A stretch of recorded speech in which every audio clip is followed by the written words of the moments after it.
Hey everyone, how's it going? So just the other day, we got a vehicle in for an oil change, a brand new 2025 Ford Transit 250 with a 3.5 naturally aspirated. And this got me thinking quite hard about this. And I've spoken about this in the past, but I figured it never hurts to go over this again many times. So it came in for its oil change. So I dumped the oil, I put the drain plug back, I changed the filter, I refilled it with oil, and then I went to go reset the maintenance minder.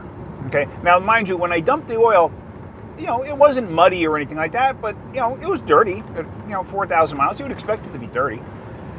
So I went to go reset the maintenance minder. Now, resetting the maintenance minder, a lot of people for some reason think that once you change the oil, it resets it. That's not how it works. It's basically like a manual countdown. It basically goes off of like engine idle time, warm-up time, mileage, stuff like that.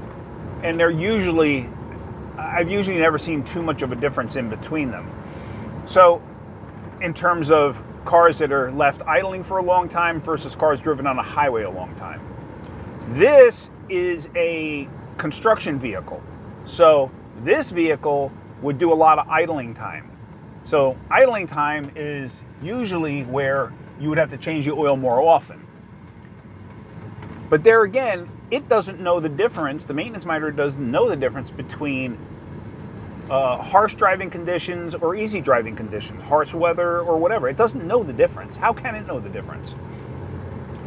So, but anyway, I go to reset it, and it's at 80%. 80%.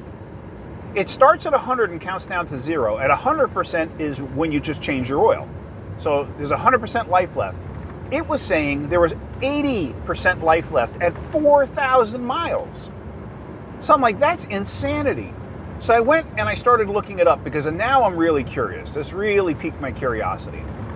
So Ford has a website that you can go to and look up your vehicle's specific maintenance schedules that Ford recommends.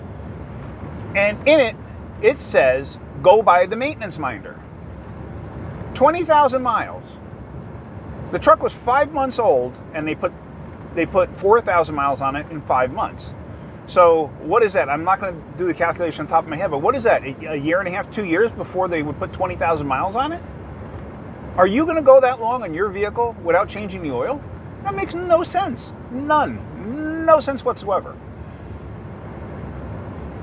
I change my oil every 3,000 to 5,000 miles. I try to stay between 3 and 4. Sometimes it goes to 5. But I never let it go past 5. Have I in the past? Yes, I have. Do I do it on a constant basis? Absolutely not. It's between 3 and 4. Sometimes it's even before 3 if if I'm at the shop and I got 2,500 miles and I might not use this car again for a little while, hey, I'm going to just change the oil. So think about it though. What is the reason? Oh, I'm sorry. Let me back up a little bit. So it tells you to go by the maintenance minder. So I started reading further into what Ford says. Then I found a section that says, change your oil every 15,000 miles. Well, you just said go by the maintenance minder. So at 15,000 miles, the maintenance minder would never come on to tell you to change your oil. So what are you talking about? So then, as I kept reading into it, it said, if you're using your vehicle in harsh conditions, change your oil at 9,000 miles. Okay. What's a harsh condition? And then they give dusty roads, more idle time, this and that and the other thing. Well, this is a construction vehicle. It does a lot of idling to begin with. So why do you even have a maintenance minder on there? So then I started reading even further. I read further into it, and it said if you use your vehicle for extremely heavy work, construction vehicle, in dusty areas, construction vehicle, then it says, change your oil every 5,000 to 7,500 miles. So now it's basically cut the mileage in half. But the maintenance minder never picks up on any of that. So to me, the maintenance minder is a evil thing. It's not a good thing. I do not agree with it at all, and you've heard me speak about it many, many, many, many times. So to me, it's just absolutely ludicrous. But you may ask yourself, well, it must be okay because the manufacturer tells us to do it that way. Okay, that's a fair argument. I want you to think about this for a second. They warranty those things for 3 years or 50,000 miles. I believe that's what the warranty is. Okay? So if you changed your oil every 15,000 miles, just say, you've only changed your oil 3 times in the life of that vehicle under warranty. When you're out of warranty, the manufacturer does not care about you blowing the engine up. They don't care. They will not help you out. They will not fix anything.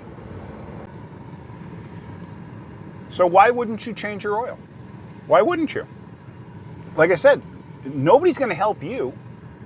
You got to help yourself. Even if you have those aftermarket service contracts or those aftermarket warranties, if you don't maintain your vehicle, they're not going to help you. They need to see receipts. They need to see proof that you've maintained your vehicle.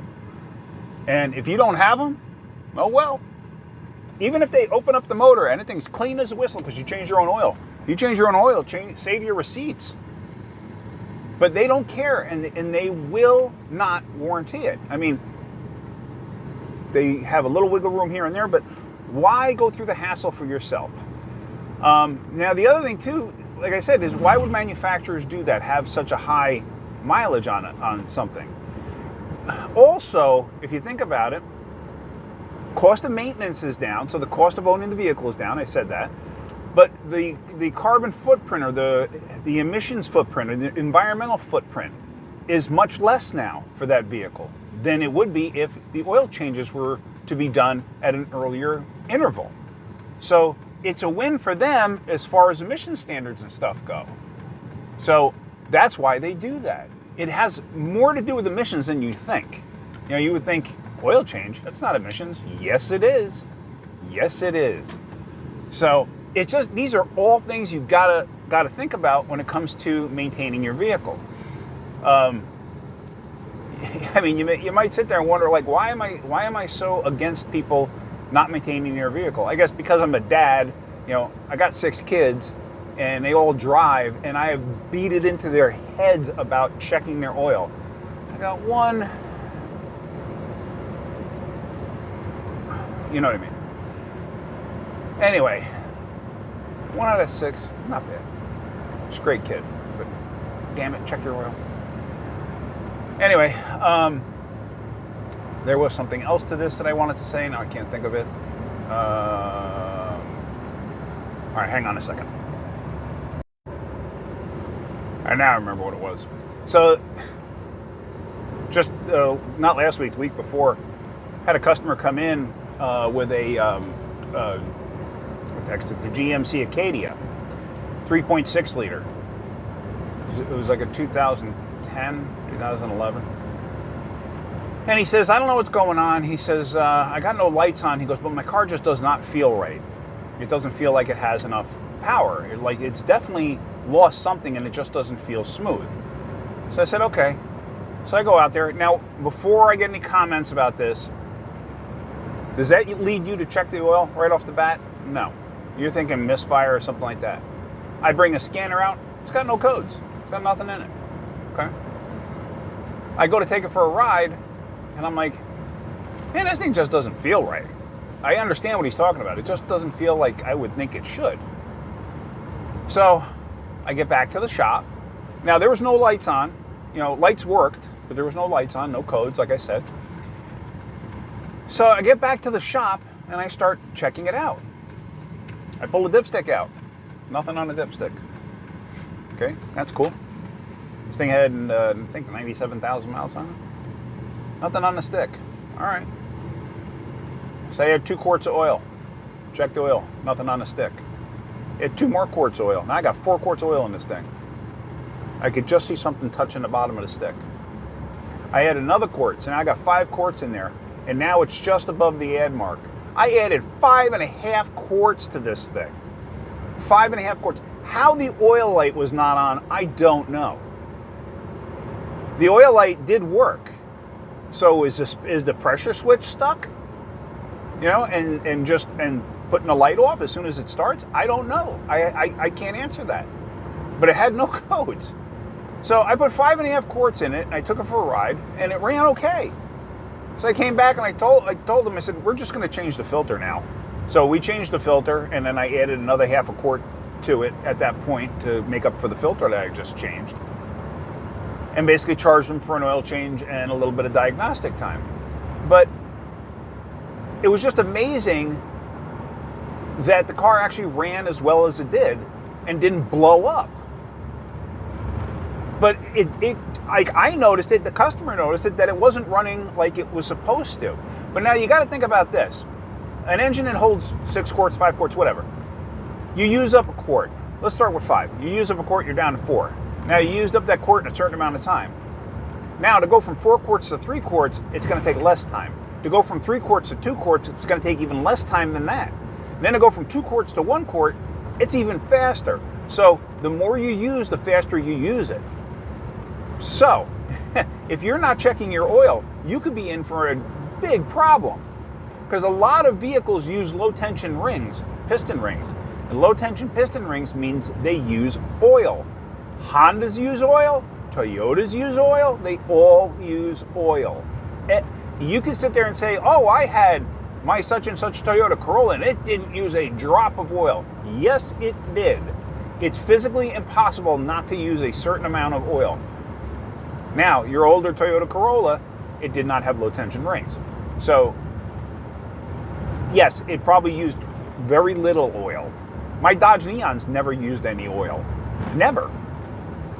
Don't ask me why. And I had 5 of them at one point. So, anyway, the moral of the story here is change your oil. The reason being mostly because the manufacturer does not care about you. The manufacturer only cares about you when you're buying that car. The car only comes with a certain warranty, and even if you get an aftermarket warranty, aftermarket service contract, whatever you want to call it, when you get those, they still require that you do your proper maintenance. So if you're not doing your proper maintenance, it's on you if it fails. I don't know, I just don't get it. It's so easy to check your oil in that, and even if you don't know how to check your oil, I've made videos on it. Other people have made videos on it. There's videos out there. You can figure out how to check your oil. It's not hard. Check your oil. All right. Anyway, that's it. All right. Hopefully you got something out of that. If you did, hit that like button. If you could, please subscribe. If you want to share my videos, go right ahead. Look down in the description for links to Amazon products that I strongly recommend. It's stuff that I use personally. I would appreciate it. What else? I can't really think. All right, that's pretty much it. All right, guys, have a great day. Keep wrenching.